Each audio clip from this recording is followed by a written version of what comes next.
이곳을 덮으소서. 이곳을 비추소서. 내 안에 무너졌던 모든 소망 다 회복하리니 이곳을 지나소서. 이곳을 만지소서. 행복한 교회 성도 여러분, 오늘은 2024년의 마지막 주일입니다. 이 시간 우리를 도우시고 우리 삶을 인도하시는 주님의 신실하심을 생각하며 함께 하나님께 찬양 드리시겠습니다.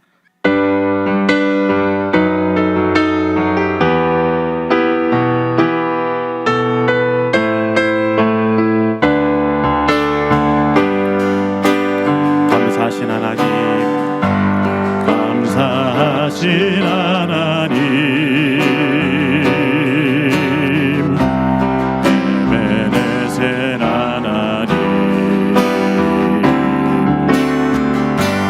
살아계신 하나님, 에베네셀 하나님, 여기까지 인도하셨네. 감사하신 하나님, 여기까지 인도하셨네. 살아계신 하나님, 감사하신 하나님, 에베네셀 하나님,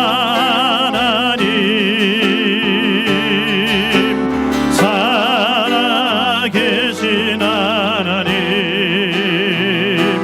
에베네셀 하나님, 감사하신 하나님, 감사하신 하나님, 에베네셀 하나님, 살아계신 하나님, 에베네셀 하나님, 장래도 인도하시리. 감사하신 하나님,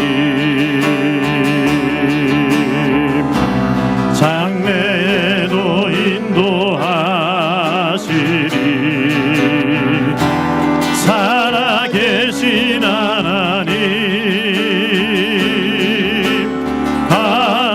감사하신 하나님, 에베네셀 하나님,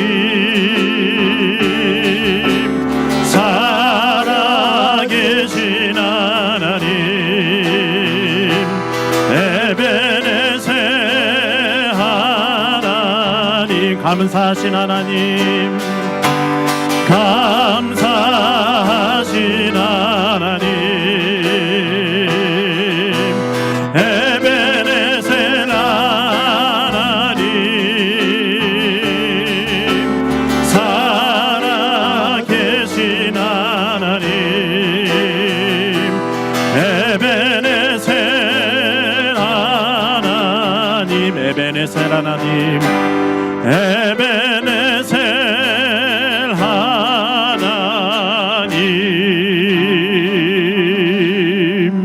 이 시간 기도하실 때 오늘 예배가 영과 진리로 드리는 참된 예배 되게 하여 주옵소서. 예배를 통해 우리에게 베푸시는 하나님의 은혜를 누리게 하여 주옵소서. 말씀을 통해 하나님의 뜻을 깊이 깨닫게 하시고 우리 마음과 생각, 삶의 태도가 온전히 하나님만을 향하게 하여 주옵소서.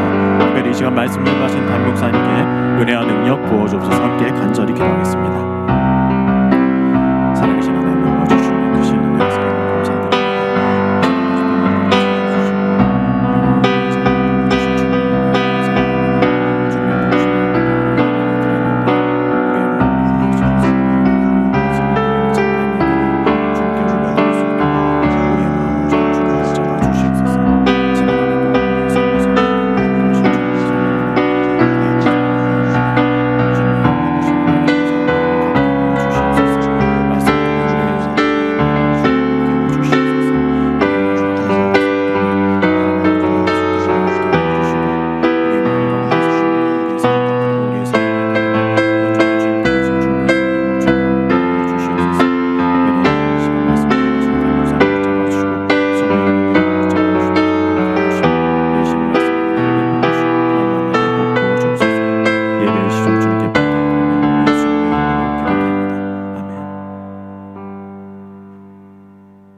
사도신경으로 신앙 고백하시겠습니다.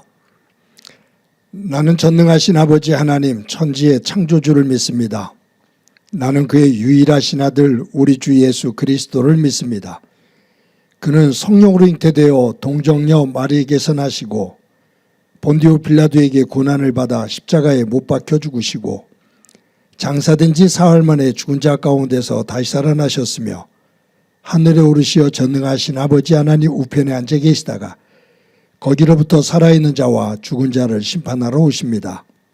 나는 성령을 믿으며 거룩한 공교회와 성도의 교제와 죄를 용서받는 것과 몸의 부활과 영생을 믿습니다.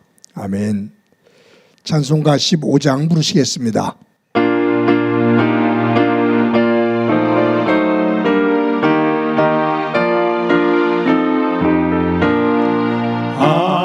하나님의 크신 사랑 하늘에서 내리사 우리 맘에 항상 계셔 온전하게 하소서.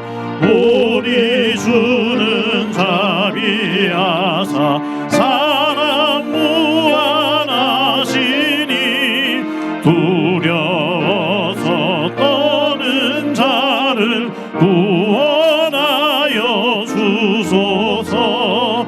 걱정 근심 많은 자를 성령 감하시며 복과 은혜 사랑받아 평안하게 하소서. 처음과 끝이 되신 주님 항상 인도하셔서 마귀 유혹받는 것을 속히 끊게 하소서. 전능하신 아버지여 주의 능력 주시고 우리 맘에 임하셔서 떠나가지 마소서. 주께 영광 항상 돌려 천사처럼 섬기며 주의 사랑 영영토록 찬송하게 하소서. 우리들이 거듭나서 의미 없게 하시고 주의 크신 구원받아 온전하게 하소서. 영광에서 영광으로 천국까지 이르러 크신 사랑 합력하여 경배하게 하소서.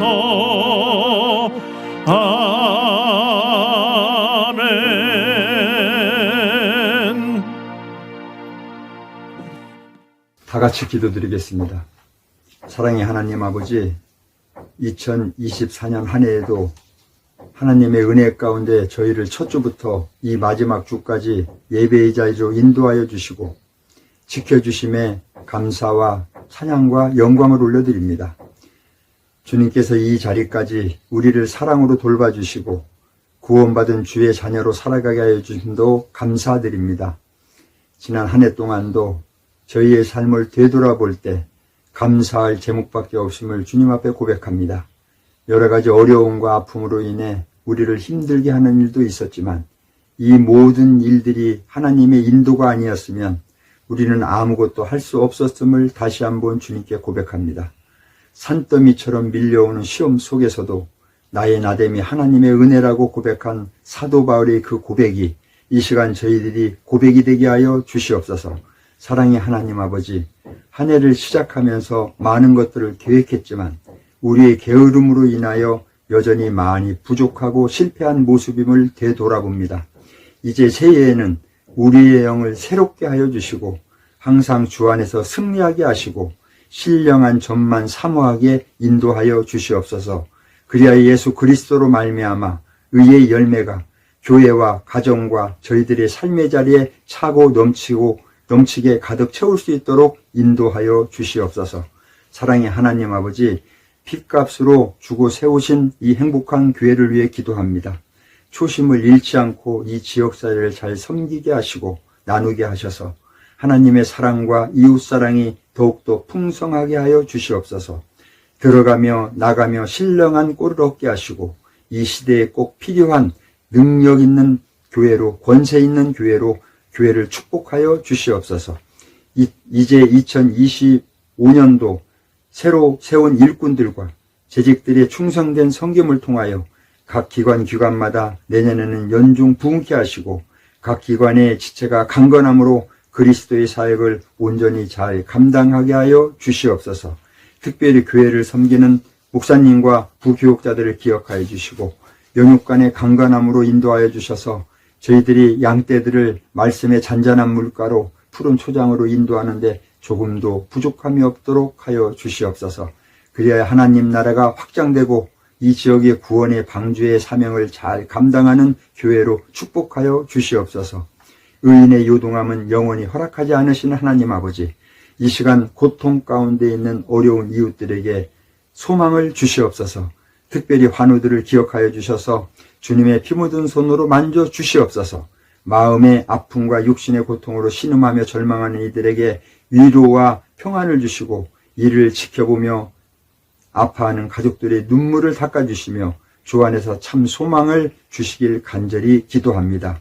이들을 위하여 교회가 중보하며 부르짖는 간구를 기억하여 주시고 불쌍히 여겨주셔서 환우들의 새해에는 영과 육이 속히 회복되게 하여 주시옵소서. 사랑의 하나님 아버지, 비가 오나 눈이 오나 지난 한 해 동안도 예배 준비를 위하여 보이지 않는 곳에서 수고하는 많은 일꾼들에게 주님의 은총이 함께하길 빕니다.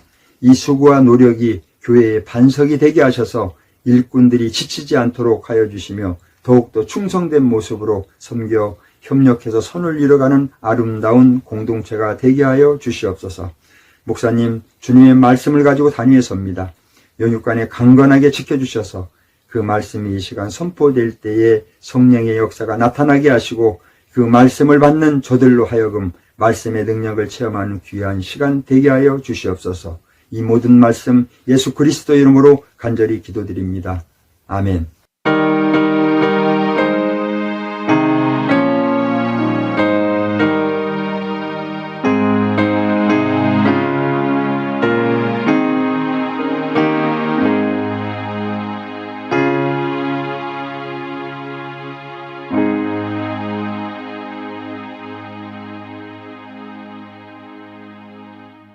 이 시간 하나님께서 우리들에게 주시는 말씀은 전도서 7장 1절부터 10절까지의 말씀입니다. 봉독해 드립니다. 좋은 이름이 좋은 기름보다 낫고 죽는 날이 출생하는 날보다 나으며 초상집에 가는 것이 잔치집에 가는 것보다 나으니 모든 사람의 끝이 이와 같이 됨이라. 산자는 이것을 그의 마음에 둘지어다. 슬픔이 웃음보다 나음은 얼굴에 근심하는 것이 마음에 유익하기 때문이니라. 지혜자의 마음은 초상집에 있으되 우매한 자의 마음은 혼인집에 있느니라. 지혜로운 사람의 책망을 듣는 것이 우매한 자들의 노래를 듣는 것보다 나으니라. 우매한 자들의 웃음소리는 손 밑에서 가시나무가 타는 소리 같으니 이것도 헛되도다. 탐욕이 지혜를 우매하게 하고 뇌물이 사람의 명철을 망하게 하느니라. 일의 끝이 시작보다 낫고 참는 마음이 교만한 마음보다 나으니 급한 마음으로 노를 바라지 말라. 노는 우매한 자들의 품에 머무름이니라. 옛날이 오늘보다 나은 것이 어찌미냐 하지 말라. 이렇게 묻는 것은 지혜가 아니니라. 아멘. 성도 여러분, 지난 한 주간 동안 평안하셨습니까? 2024년도 마지막 주일입니다. 하나님의 은혜와 하나님의 평강이 여러분들의 삶의 자리에 가득하기를 간절히 소망합니다. 얼마 전에 작가 한강 씨가 노벨 문학상을 받았습니다. 대단하지요. 노벨상 가운데 어느 것보다도 이 노벨 문학상, 이것은 그 위상이 큽니다. 그리고 그 문학상을 받음으로 말미암아 우리나라가 경제만이 아니라 이제는 문화까지도 이 세상의 많은 사람들로부터 인정받는 그러한 나라의 대열에 섰다라는 것이 자랑스럽습니다. 저도 정말로 오래간만에 소설책, 이 한강 씨의 소년이 온다라는 책을 사서 읽어봤습니다. 마지막 그 내용 속에서 아주 눈물이 찔끔 날 만큼 감동이 있었습니다. 오늘은 한강 씨의 소설에 대해서 이야기하려고 하는 것이 아니라 한강 씨가 받은 노벨상에 대한 이야기입니다. 1888년에 프랑스 조간신문에 헤드라인으로 대서특필되는 기사가 하나 있었습니다.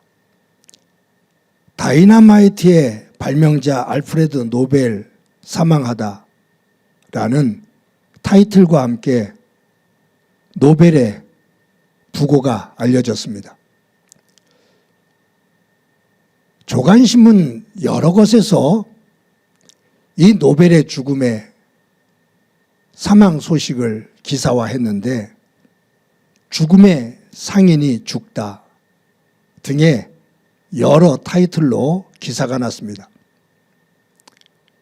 그런데 죽었다고 사망했다고 기사가 났는데 정작 그날 아침에 이 알프레드 노벨은 커피 한 잔과 함께 이 조간신문을 읽게 됩니다. 그런데 그 신문 첫면에 자신의 죽음에 대한 이야기가 나온 거거든요. 오보기사입니다. 왜냐하면 알프레드 노벨의 형이 죽었는데 그것을 알프레드 노벨이 죽은 것으로 기자들이 착각을 하게 되고 그의 사망 소식을 일면 기사로 쓴 거지요. 신문사마다 정정 보도를 했습니다. 한 번의 해프닝으로 끝났습니다.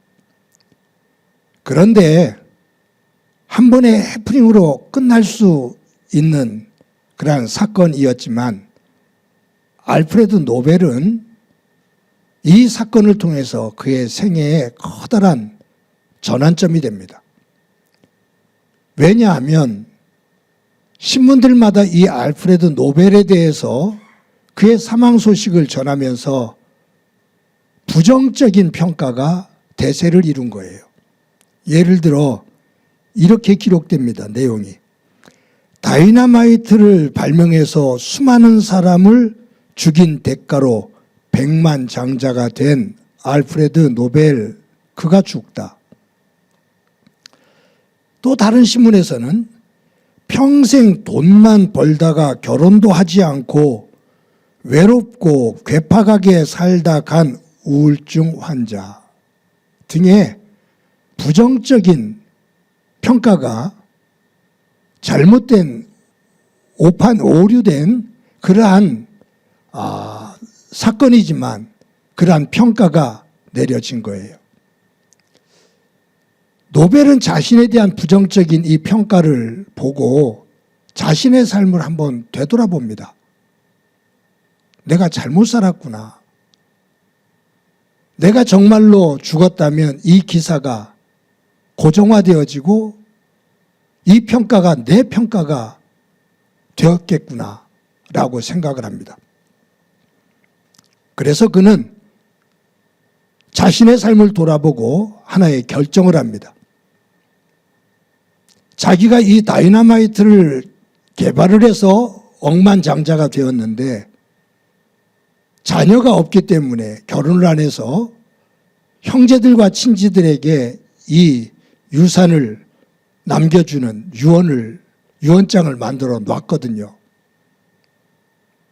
그런데 그가 변호인을 부르고 이 유언장을 고칩니다. 거기에 뭐라고 고치냐면 나의 전 재산은 유언 집행인에 의해 안정적으로 투자되고 그 이자는 매년 인류의 복리를 위해서 가장 큰 공헌을 한 사람들에게 상금으로 분배한다 라고 유언장을 고쳐서 작성합니다. 그리고 나서 8년 후에 1896년 12월 10일 날 노벨이 죽습니다. 그 유언장이 나중에 공개되죠. 그의 형제와 친지들이 원망을 하고 비난을 합니다. 그런데 그의 유언대로 노벨 재단이 생기게 되고 그 이후로 세계의 복리를 위해서 공헌한 사람들에게 노벨상이 주어집니다. 이제는 노벨 그러면 죽음의 무기인 다이너마이트를 만든 사람, 다른 사람을 죽음으로 몰아넣고 돈을 버는 사람이라는 이미지가 아니라 평화를 사랑하는 사람, 세계의 평화를 위해서 일을 했던 사람이라는 이미지로 우리에게 남아 있습니다. 그렇게 보면 알프레드 노벨의 평가는, 그의 삶의 평가는 시작에서 만들어진 것이 아니라 그의 인생의 끝자락에서, 시작은 죽음이라는 상징적인 단어가 그를 따라다녔다면 그의 인생의 전환점, 그 끝자락에서 죽음이 아닌 평화의 이미지로 선한 영향력을 만드는 모습이 됩니다. 그래서 노벨의 인생에 있어서 가장 중요한 시점은 시작이 아닌 끝이었습니다. 2024년도 마지막 주일 예배를 드립니다. 2024년도 마지막 주일 예배 설교를 준비하면서 저는 오늘 본문 8절에 나오는 일의 끝이 시작보다 낮고, 일의 끝이 시작보다 낮고라는 이 말씀을 묵상해 봅니다. 사람들은 시작이 반이다라고 말해요. 이 시작이 반이다라는 얘기는 무슨 일을 시작하는 것이 참 어려워 그 말이에요. 어떤 일을 시도하는 것은 참으로 어려운 일이야 라는 의미도 있고요. 그 시작이라는 것이 얼마나 중요한지 그 부분을 강조하기도 하는 겁니다. 맞는 말입니다. 시작은 참으로 중요합니다. 그런데 삶을 살면서 또 어떤 관계를 맺으면서 일을 하면서 계속해서 느끼는 것은 시작도 중요하지만 그 일의 끝, 그 관계의 끝, 그것은 시작보다 더 중요하다라는 것을 느끼게 됩니다. 시작이 아무리 좋고 커도 끝이 나쁘면 취해지고 아픔이 됩니다. 그러나 시작이 조금 미비하고 부족해도 그 끝이 아름답게 매듭지어지면 그것은 아름답고 그 안에 감사가 있고 기쁨이 있습니다. 여러분, 오늘 이 전도서를 쓴 솔로몬은 오늘 본문 1절부터 10절까지 무엇에 대한 이야기냐면 지혜자와 우매한 자에 대한 이야기거든요. 지혜자는 이런 삶을 산다. 어리석은 사람은 이런 삶을 산다라는 부분을 강조하고 있는 거예요. 그런데 이 솔로몬이 그 지혜로운 사람은 일의 시작보다 그 일의 끝을 더 소중하게 여긴다라는 것을 말하고 있어요. 그러면서 이 일의 끝이 처음보다 나은 삶을 만들기 위해서는 두 가지를 기억해라 라고 하면서 오늘 본문에서 두 가지를 말합니다. 그 가운데 하나가 첫 번째인데 우리 9절 말씀 다 같이 한번 읽어보도록 하겠습니다. 시작이요. 급한 마음으로 노를 바라지 말라. 노는 우매한 자들의 품에 머무름이니라. 여기에 일의 끝이 처음보다 나은 삶을 살려면 너희의 마음속에 급한 마음으로 노를 품지 마라. 화를 품지 마라. 그 말이. 화를 품으면 마음속에 분노를 가지고 있으면 일의 그 끝을 예쁘게 시작보다 아름답게 매듭을 짓지를 못한다. 화를 품으면 분노를 품으면 그 끝이 무너진다. 아름답지 못하다. 그 말. 여러분 우리가 대체적으로 화를 낼 때 마음에 미움과 분노를 품을 때 왜 품냐 하면 내가 원하는 대로 내가 바라는 대로 되지 않기 때문에 화를 내고 분노를 해요. 내가 원하는 대로 되지 않으면 조급한 마음이 들면서 불안해집니다. 그리고 불평을 하면서 탓을 합니다. 남을 탓하다 보면 거기에 대한 미움이 생기고 그것이 쌓여서 분노가 됩니다. 제가 주중에 한 분과 전화 신방을 하면서 그런 얘기를 했어요. 안에 미움과 분노를 가지고서 저에게 토해내는 그런 부분이 있어서 제가 그렇게 말했어요. 내 마음속에 분노와 미움을 가지고 있으면 내 안에 가지고 있는 이 분노와 미움은 가장 먼저 나를 상처 입게 만든다. 그 분노와 미움으로 상처를 처음 받는 사람은 가장 먼저 심하게 받는 사람은 나다. 그래서 자꾸 우리 분노와 미움을 내려놓는 훈련을 하면서 살자라고 권면을 했습니다. 여러분 인류사 속에서 최초의 살인이 가인이 아벨을 죽이는 거죠. 여러 차례 말씀을 드렸습니다만 참 두려운 게 있어요. 뭐냐 하면 가인과 아벨이 하나님 앞에 제사를 드린 이후에 살인사건이 일어나요. 그냥 어떤 다른 욕심이 아니라 하나님 앞에 제사를 드렸다고요. 가인도 아벨도. 그런데 하나님께서 아벨의 제사는 받고 가인의 제사는 받지를 않으셨어요. 그 이유가 창세기 4장에는 안 나와요. 그런데 히브리서 11장에 가면 그는 히브리서 저자는 뭐라고 말하냐면 아벨은 믿음으로 하나님 앞에 제사를 드리고 가인은 믿음을 가지고 제사를 드리지 않았다라고 말합니다. 그러니까 이 제사는 사람과 사람과의 관계가 아니라 제사 예배는 하나님과 나와의 관계거든요. 근데 아벨은 제사를 드리면서 하나님 앞에 집중을 해요. 그런데 가인은 하나님 앞에 집중하는 것이 아니라 자기 마음, 자기 주변에 있는 사람에게 집중을 하는 거죠. 그랬을 때 하나님께서 그 제사를 받지를 않으셔요. 그러면 하나님 앞에 잘못된 것을 깨닫고 회개를 해야 되는데 맥없이 분노를 품어요. 누구에게? 아벨에게. 아벨의 제사는 받고 내 제사는 받지 않았다고 하나님 앞에 화를 내고 아벨에게 미움과 시기의 마음을 가져요.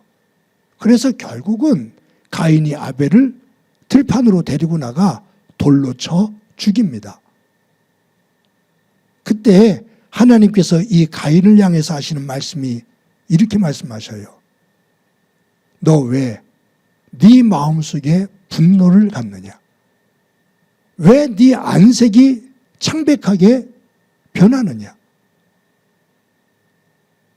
네가 나에게 제대로 제사를 드리지 않아서 내가 받지를 않았는데 네가 왜 그것 때문에 분노를 하고 왜 그것 때문에 창백하게 안색이 변해서 부들부들 떠느냐?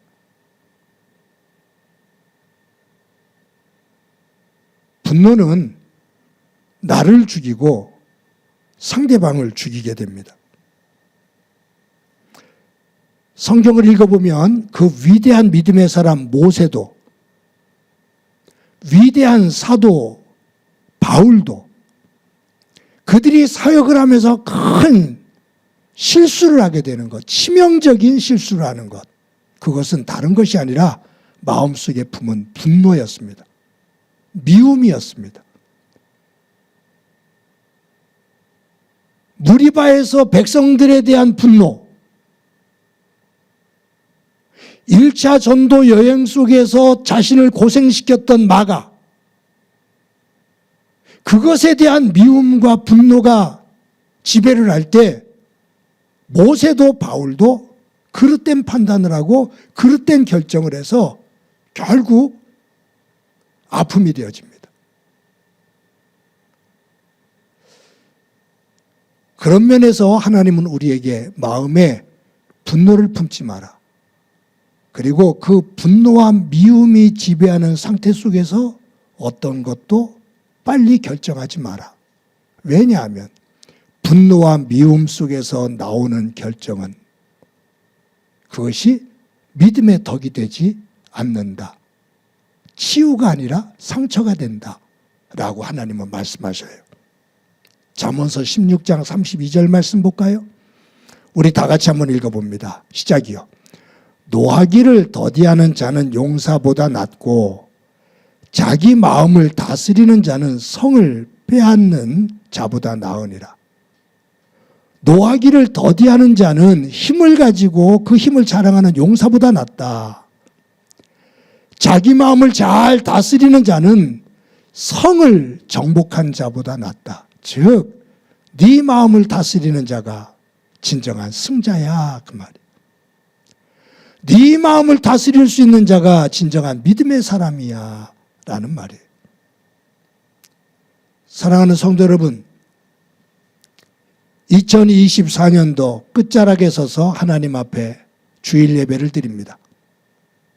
한 해를 돌아보고 한 해를 매듭을 짓는 시점에 혹이라도 우리의 마음속에 미움과 시기와 분노, 그것이 나를 흔드는 부분들이 있다면 그 부분들을 하나님 안에서 잘 다스리고 그것을 우리의 영적인 잘못된 쓰레기통에 버려버리고 하나님이 주시는 평안의 마음을 가지고 한 해를 매듭을 짓고 또 한 해를 바라볼 수 있는 삶이 되어지기를 간절히 소망합니다.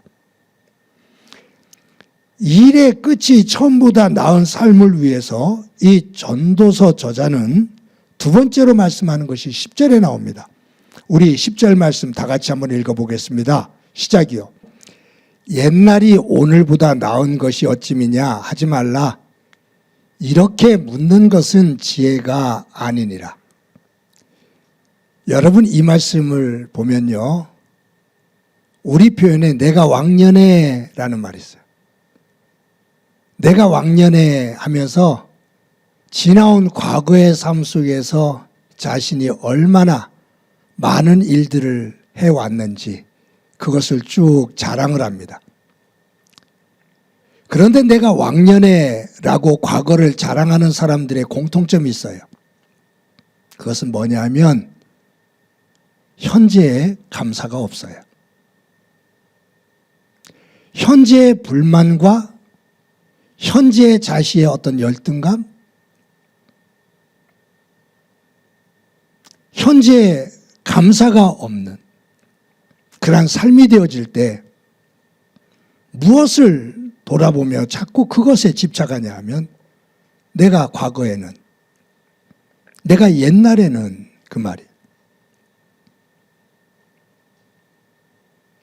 과거를 칭찬하고 과거를 자랑하는 사람에게는 현재의 감사와 현재의 기쁨, 현재의 행복이 거의 대체적으로 보면 없습니다. 누구에게 그 행복과 감사가 있냐 하면 과거가 아닌 현재예요. 현재를 감사할 수 있는 사람, 그에게는 행복이 있어요.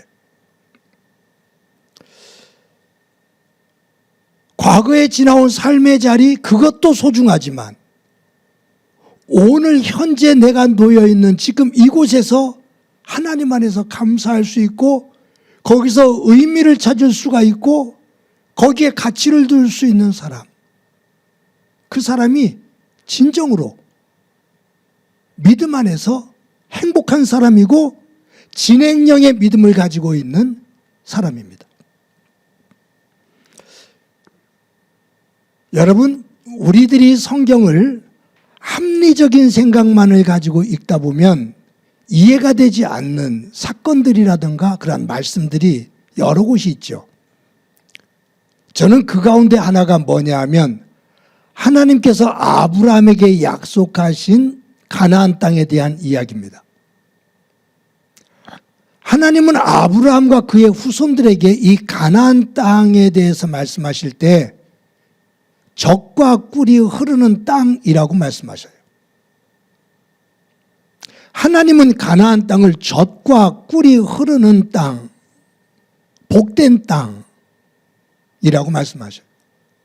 근데 사실은 아무리 눈을 씻고 봐도 가나안 땅은 젖과 꿀이 흐르는 땅이 아니에요. 황폐한 땅이에요. 아브라함이 살았었던 고향인 갈대아 우르, 그리고 이스라엘 백성들이 430년 동안 종로로 됐던 애굽, 그 땅은 땅 자체를 볼 때 강을 통해서 정말로 비옥한 젖과 꿀이 흐르는 땅이에요. 젖과 꿀이 흐르는 그 갈대아 우르에서 아브라함을 부르시면서 젖과 꿀이 흐르는 땅이라고, 땅으로 보내주시겠다고 약속하실 때 갈대아 우르보다 더 비옥한 땅이어야 되잖아요. 이스라엘 백성들을 애굽에서 해방시키실 때 젖과 꿀이 흐르는 약속의 땅으로 이끌어 가시겠다고 말씀하실 때 애굽의 나일강을 중심으로 한 땅보다 더 비옥한 땅이어야 되잖아요. 그런데 하나님께서 그들에게 약속하신 젖과 꿀이 흐르는 땅은 갈릴리 호수를 주변으로 해서만 물이 좀 풍요롭지 다른 지역은 고갈되어져 있는 물이 없는 땅이에요. 그래서 우리 농사를 지을 때 지금은 이제 수로가 잘 만들어져서 그렇지는 않습니다만, 그러나 아직도 산골에 곳곳에 농사를 짓는 그 터는 천수탑이라고 그러죠. 천수탑. 이 하늘에서 물이 내려와야, 즉 비가 내려야만이 농사를 짓는, 물이 없어서 하늘에서 비가 제때에 내려야만이 농사를 짓는 땅을 말해요. 그렇게 보면 이 가나안 땅은 천수탑이에요.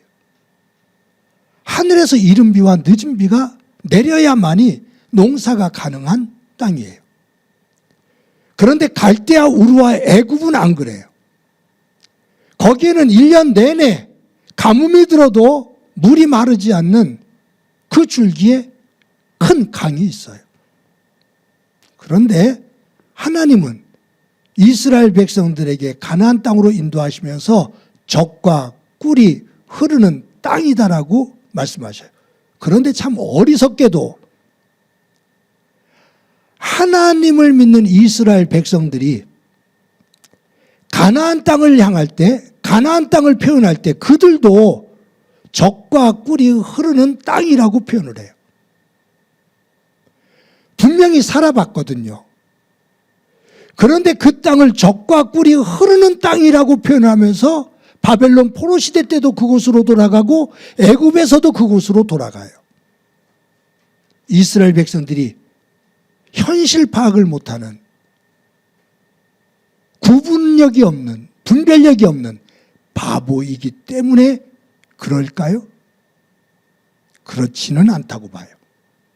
그렇다면 왜 갈대아 우르보다 애굽보다 훨씬 미치지 못하는, 훨씬 미치지 못하는 황폐한 땅을 이스라엘 백성들은 젖과 꿀이 흐르는 하나님의 약속의 땅이라고 그렇게 표현했을까? 그것은 제가 볼 때 믿음의 고백입니다. 어떤 믿음의 고백이요? 하나님께서 나와 함께 하시면, 하나님께서 우리와 함께 하시면, 이 황폐한 곳이지만 이곳에서 하나님의 백성답게 서서 순간순간 하나님께서 주시는 놀라운 은혜를 가지고 하나님의 백성답게 살아갈 수 있는 곳, 하나님의 역사가 있는 곳, 그것을 내가 믿습니다. 땅의 것이 아닌 하늘의 것, 그것을 중심으로 기경해 나가는 터전, 하나님이 동행하시며 하나님 중심으로 서서 하나님께서 미래를 만들어주시는 곳. 그래서 이스라엘 백성들은 황폐한 땅에 두 발을 딛고 서 있으면서도 젖과 꿀이 흐르는 땅이다 라고 고백을 합니다. 하나님이 허락하시면 내가 서 있는 곳이 삶에서 가장 최상의 곳이 됩니다 라는 고백이죠. 형무소와 수도원의 공통점은 높은 담 안에 산다는 거예요. 높은 담 안에 평생을 그곳에서 산다는 거예요. 공통점이. 근데 형무소와 수용소에 본질적인 차이가 있다고 말하죠. 형무소는 불평으로 차 있습니다. 분노로 차 있습니다. 수도원은 감사로 차 있습니다. 기도로 차 있습니다. 그렇게 볼 때 내 마음 상태가 형무소인가 아니면 수도원인가 한번 점검해 봅시다. 내 삶의 내면은 형무소의 속성인가? 수도원의 속성인가? 하나님은 오늘 우리에게 말씀하셔요. 화를 품지 마라. 그리고 과거를 노래하지 말고 네가 서 있는 현재의 자리를 감사하며 노래해라. 과거에 함께 하셨던 하나님, 그 하나님만이 아니라 지금 현장 속에서 그 하나님을 느끼고 하나님에게 집중해라.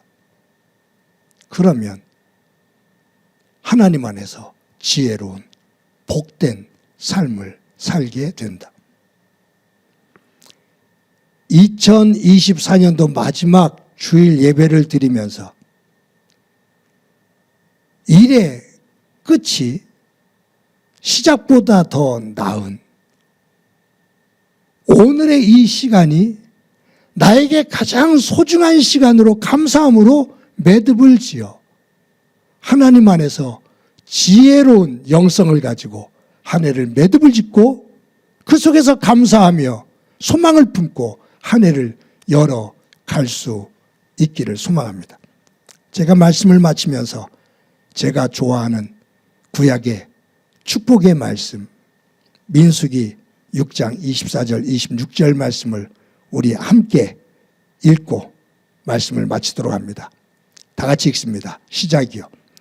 여호와는 내게 복을 주시고 너를 지키시기를 원하며 여호와는 그의 얼굴을 내게 비추사 은혜 베푸시기를 원하며 여호와는 그 얼굴을 내게로 향하여 드사 평강 주시기를 원하노라 할지니라 하라.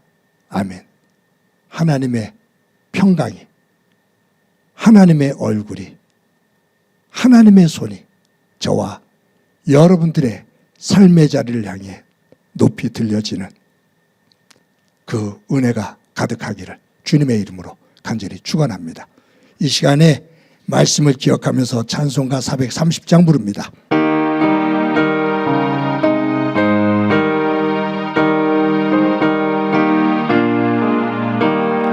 주와 같이 길 가는 것 즐거운 일 아닌가. 우리 주님 걸어가신 발자취를 밟겠네. 한 걸음 한 걸음 주 예수와 함께 날마다 날마다 우리 걸어가리.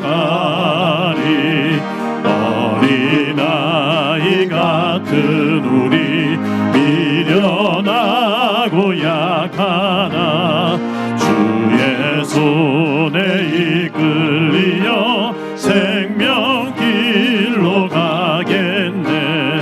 한 걸음 한 걸음 주 예수와 함께 날마다 날마다 우리 걸어가리. 꽃이 피는 들판이나 험한 골짜기라도 주가 인도하는 대로 주와 같이 가겠네. 한 걸음 한 걸음 주 예수와 함께 날마다 날마다 우리 걸어가리. 옛 선지자의 똑같이 우리들도 천국에 들려 올라갈 때까지 주와 같이 걷겠네. 한 걸음 한 걸음 주 예수와 함께 날마다 날마다 우리 걸어가리. 우리 한 목소리로 한번 기도드립니다. 2024년도 마지막 주일 예배를 드리는데 하나님, 우리의 마음속에 혹이라도 불평과 원망, 미움과 분노가 나를 지배하는 영역이 있다면 하나님 안에서 성령의 도움 속에서 내려놓고 감사와 소망과 평안을 가지고 한 해를 매듭을 짓고 또 한 해를 열어갈 수 있도록 은혜 베풀어 주옵소서. 과거의 삶도 감사하지만 더더욱이 현재의 삶을 감사할 수 있는 믿음의 지혜 갖게 하옵소서. 우리 한 목소리로 한번 기도드립니다. 하나님 아버지, 은혜를 감사합니다. 저희들 2024년도 마지막 주일 예배를 하나님 앞에 드릴 수 있게 해주신 것 감사합니다.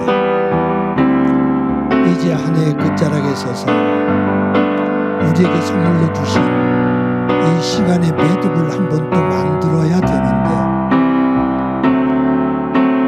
한 해를 돌아보며 또 한 해의 끝자락에서 내 마음 안에 품고 있는 생각과 감정은 무엇인지, 원망과 불평, 탓과 미움,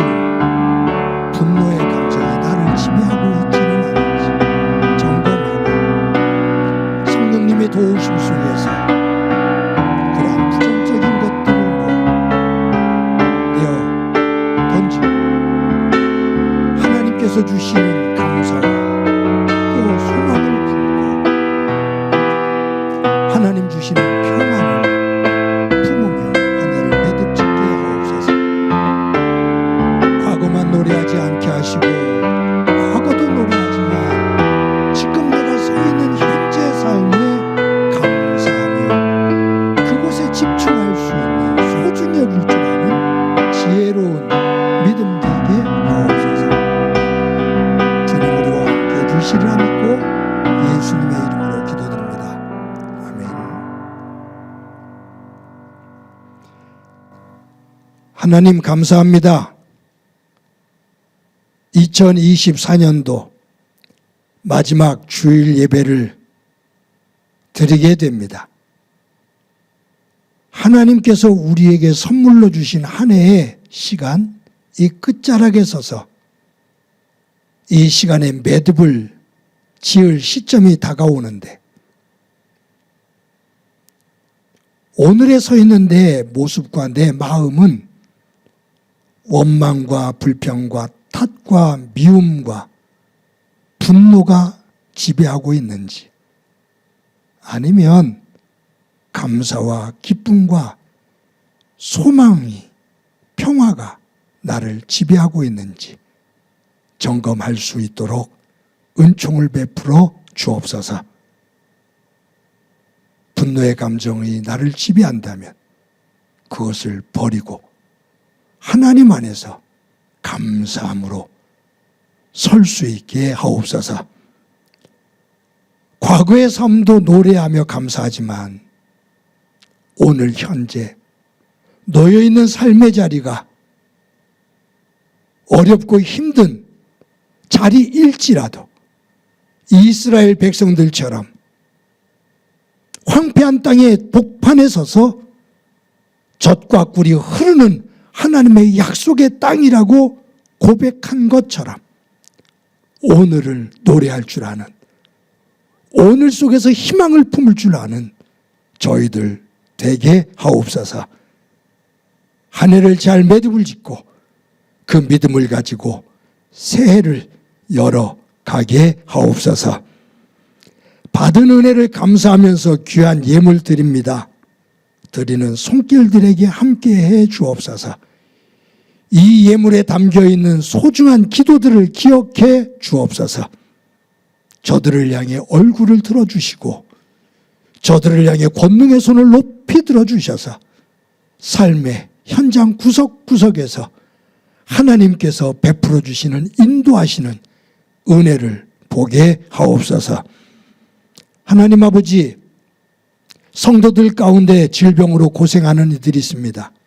특별히 조찬학 집사님, 김은정 권사님 꼭 붙잡아 주셔서 잘 이겨내게 하옵소서.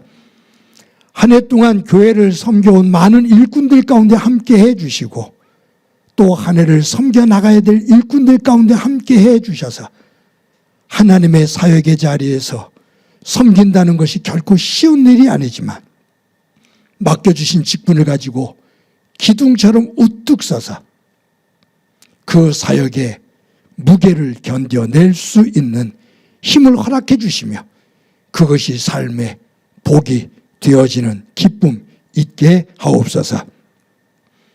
교회학교 어린 생명들과 우리의 가정에게 주신 가족들에게 주신 자녀들 가운데 함께 해주시고 어린 생명들과 자녀들을 통해 하나님의 인도하심과 저들을 통해서 하나님께서 이루시는 일을 보게 하옵소서. 하나님 나라가 여러 가지로 어려움이 계속 이어집니다. 매듭을 짓고 새로운 장을 열어가야 되는데 여러 가지로 힘겨운 상황입니다. 국민들과 이 나라와 민족의 미래를 걱정할 줄 아는 지도자들이 되게 하시고 단지 권력을 중심으로 한 욕심에 의해 휘둘려지는 나라를 혼란 속에 만드는 어리석음 없도록 도와주옵소서. 주께서 우리 가운데 함께해 주시리라 믿고 예수님의 이름으로 기도드립니다. 아멘. 교회 소식 몇 가지 말씀드립니다. 오늘도 예배에 참석하신 여러분들을 주님의 이름으로 진심으로 환영합니다. 오늘은 2024년도 마지막 주일 예배입니다. 한 해 동안 많은 일들이 있었는데 믿음으로 아름답게 마무리를 짓고 또 2025년도 새해를 믿음 안에서 맞을 수 있기를 바랍니다. 저희들 송구영신 예배를 오는 화요일 날 31일이죠. 매년 했던 것처럼 오후 11시 30분에 화곡고등학교 시청각실에 모여서 예배를 드립니다. 한 해를 매듭을 짓고 또 새해를 맞이할 때 하나님의 전에 나와 예배하며 다짐하며 소망을 함께 품을 수 있기를 바랍니다. 현장에서 함께 예배하지 못하는 이들과 송구영신 예배를 함께 하기 위해서 또 어렵지만 정집사님과 교역자들의 도움을 받아서 줌으로 또 실시간으로 여러분들과 함께 예배를 하게 됩니다. 줌은 10시 30분에 여러분들에게 보내드리도록 하겠습니다. 또 여러분들이 소원 카드를 작성하셔서 주일날 오실 때 헌금함에 또 송구영신 예배 때 여러분들이 내어주시면 제가 그것을 가지고 한 해 동안 여러분들을 위해서 중보 기도하는 그러한 제목으로 삼도록 하겠습니다. 송구영신 예배 관계로 수요 예배는 드리지를 않습니다. 2025년도 첫 주일 예배, 5일날 드리는 첫 주일 예배는 신년 감사주일 및 재직 헌신 예배로 드리게 됩니다. 모든 재직들은 새로운 마음을 가지고 임해 주시기를 바랍니다. 저희들 매 주일 예배를 녹화해서 주일 오전 6시에 유튜브에 올립니다. 매일 큐티를 녹화해서 새벽 기도가 드려지는 새벽 5시에 유튜브에 올립니다. 이렇게 하는 이유는 힘들고 어려운 삶의 자리에서 예배와 말씀 더 소중하게 붙잡고 믿음의 사람으로 설 수 있도록 하기 위함입니다. 여러분들이 예배와 말씀에 적극적으로 임하시기를 바랍니다. 한 해 동안 직분을 받고 하나님 안에서 충성스럽게 섬겼던 청지기들이 있습니다. 이제 그분들이 70세가 이제 넘어서 은퇴를 하게 됐습니다. 우리 김석중 장로님이 은퇴를 하십니다. 한수 권사님과 안경자 권사님이 은퇴를 하십니다. 목회하는 저에게도 또 행복한 교회 속에서도 정말로 소중한 모습으로 묵묵히 섬기신 분들인데 격려해 주시고 또 기도해 주시기를 바랍니다. 2024년도 여러분들이 이번 주까지 내어주시는 성탄 헌금은 말씀드린 것처럼 강서구의 새 어린이에게 그 가정에 전달하도록 하겠습니다. 어려운 중에도 함께 성탄 헌금에 참여해 주신 여러분들에게 감사를 드립니다. 오늘 2부 예배 후에 권사의 모임이 본당에서 있습니다. 모든 권사님들 참석해 주시고 영상 예배를 일찍 드리시는 분들 가운데 또 시간이 되시는 분들 함께 하시기를 바랍니다. 남녀 선교의 모임이 다음 주일 2부 예배 후에 시청각교제실과 목련실에서 있게 됩니다. 모든 회원들 적극적으로 임해 주시기를 바랍니다. 2025년도 들어서 처음으로 모여지는 모임인데 남녀 선교회 회장단에서 결정한 대로 또 올라가실 분들은 올라가시는 그 구조로 그 조직대로 모여서 또 이 남녀 선교회가 더 활발하게 운영될 수 있도록 모두가 힘을 모아 주시기 바랍니다. 매주 토요일 날 오전 10시에 화곡고등학교에 모여서 예배를 준비합니다. 2부 예배 끝나가 된다. 2부 예배가 끝난 후에는 또 예배 뒷정리를 깨끗하게 하게 됩니다. 여러분들이 적극적으로 임해 주시고요. 특별히 이번 송구영신 예배를 준비할 때 저희들이 화요일인데 오후 5시에 모여서 예배를 준비하게 됩니다. 지난 성탄 예배 준비할 때도 여러분들이 함께 해주셨는데 또 이날도 손은 더 많이 갈 것입니다. 그런데 출근하는 날이라 모이기가 어려운 상황이죠. 시간을 내실 수 있는 분들 적극적으로 참여해 주셔서 송구영신 예배가 잘 드려질 수 있도록 함께 힘을 모아 주시길 바랍니다. 아동부를 섬겼던 김성동 전사님이 지금 연세대 신학과 박사과정에 그렇게 공부를 하고 있는데 그 공부하는 데 더 집중하기 위해서 사임을 하게 됐습니다. 또 분이엘 성가대로 지휘했던 우리 권영음 집사님이 또 저와 함께 9년 동안 교회를 섬겨왔는데 올해로 또 사임을 하게 됐습니다. 우리 김성동 전사님, 권영음 집사님, 교회 구석구석에서 맡겨진 일 충성스럽게 잘 감당해 주었는데 감사하고요. 여러분들이 또 격려해 주시고 또 기도해 주시기를 바랍니다. 매주 어려운 중에도 여러분들이 정성껏 헌금해 주셔서 감사합니다. 우리가 처음 개척할 때부터 꿈꿨던 나눔을 통해서 하나님 사랑과 이웃 사랑을 실천하겠다고 다짐했던 약속했던 그 비전은 항상 진행형입니다. 교회 곳간이 마르는 일이 없도록 여러분들이 위해서 기도해 주시고 적극적으로 임해 주시기를 바랍니다. 교회는 여러분들의 일터와 사업장을 위해서 끊임없이 기도합니다. 이 시간에 우리 다 같이 일어서셔서 너는 시냇가에 심은 나무다 찬양합니다.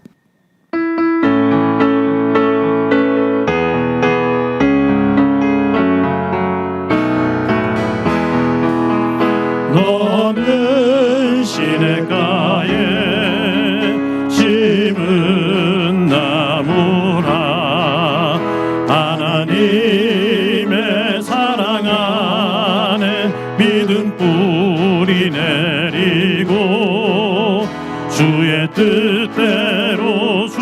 뜻대로 항상 살리라. 주의 시절을 쫓아 구원 열매 맺으면 주의 영화로운 빛 너를 보하리니 주의 뜻대로 항상 살리라. 이 시간에 나랑 친해지는 시간 갖도록 합시다. 나를 꼭 안아주세요. 사랑한다. 잘 살아왔어. 잘 살아갈 거야.